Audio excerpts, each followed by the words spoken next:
Today I'm going to show you all the ways I use my Roselle. Here is a calyx with a bloom that has dried up, and I did harvest these early and I simply just pop those blooms out. I do this because I like the seed. If you wait till it matures, you simply take a knife and pop open that calyx and remove the seed. But again, most of these are young and have a small seed. First, we're going to do some jam. So I'm going to give these Roselle a good wash and drain them. I'm using 8 cups plus some of Roselle calyxes for this recipe. And again, I did leave the seeds in. I have 4 cups of water. You don't want to completely cover them with water, but as they wilt, they will become submerged. You want to continuously stir this. They will boil over very easy, as I did this several times. Here it's just getting thicker and thicker, and the Roselle is breaking apart. I brought it to a boil, turned it down to low, and then let it simmer for 30 minutes. Next, you want to strain and separate the calyx that is left in seed from the juice. One reason I left the seed in is because the seed has a lot of pectin, and I won't have to add any extra pectin when making this jam. After you got all the juice out, put it back in your pot. Be sure to get all that beautiful red tart sauce out of that bowl.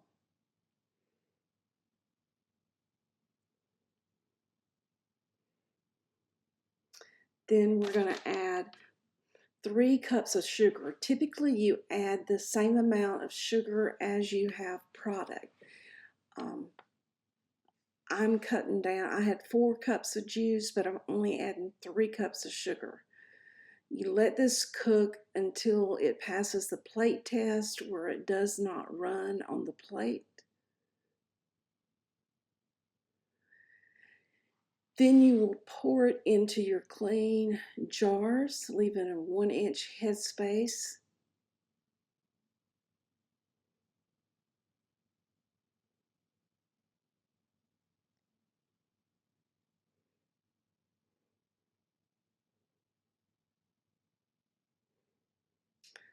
I ended up with 4 pints and a little bit left over.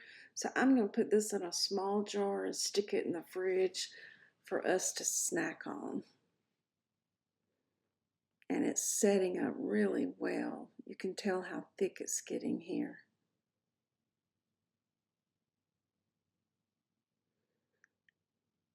You want to clean those rims off so that you get a good seal. Here I'm just using a down paper towel, placing my clean lids on, and then we're going to put the bands on finger tight. Be sure not to over tighten them. Now this does need a water bath, 10 minutes in a water bath. I'm using my new electric canner, which has a water bath function on it. Just select water bath and set your time for 10 minutes. You just set it and forget it, and it'll do all the work for you. Look at the consistency. It still is not running, and that's what you want. It's not going to be like jelly, not going to be like jam, but it's not going to be like a syrup either. It's not going to run.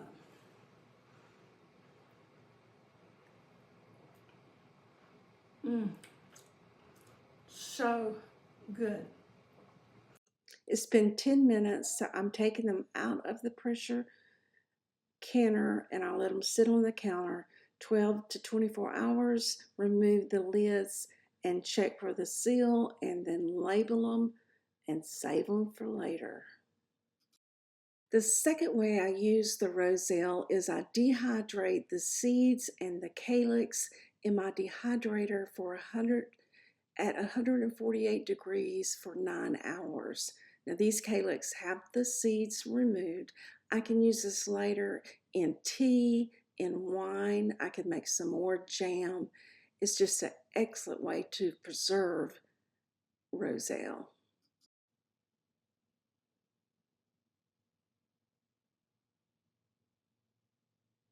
Next, we're going to make a cold drink. So again, these have the seeds removed because I don't want that extra pectin. There is more water in this one. I do cover them in water. Bring it to a boil and let it cook for about 10 minutes, and then I'll just let it sit on the eye and steep for about 30 minutes. Get that good, rich red color in there. And again, because I didn't have the seeds in here, it does not get thick as it did with the jam.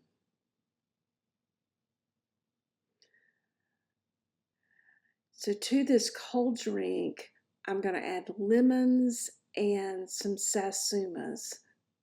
I want about 2 cups of juice to my 4 cups of Roselle juice.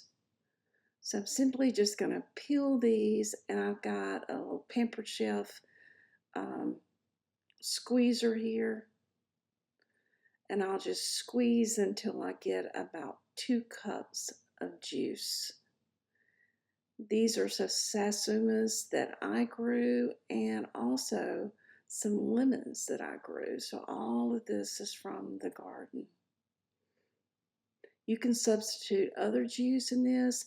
This is just what I've found that we like. You could use pomegranate juice, pineapple juice. Now let's strain the Roselle juice. Again, I'm going to end up with about 4 cups.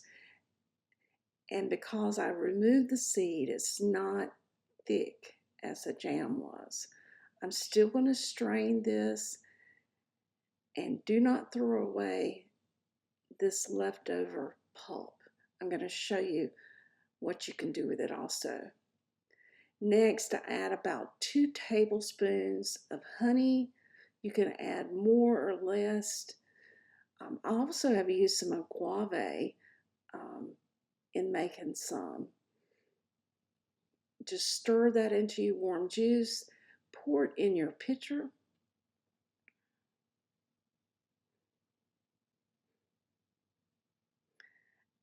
Add your squeezed lemon juice and orange juice and give it a good stir.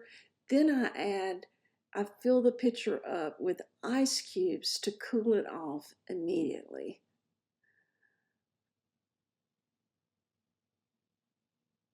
Look how pretty that is, and taste awesome.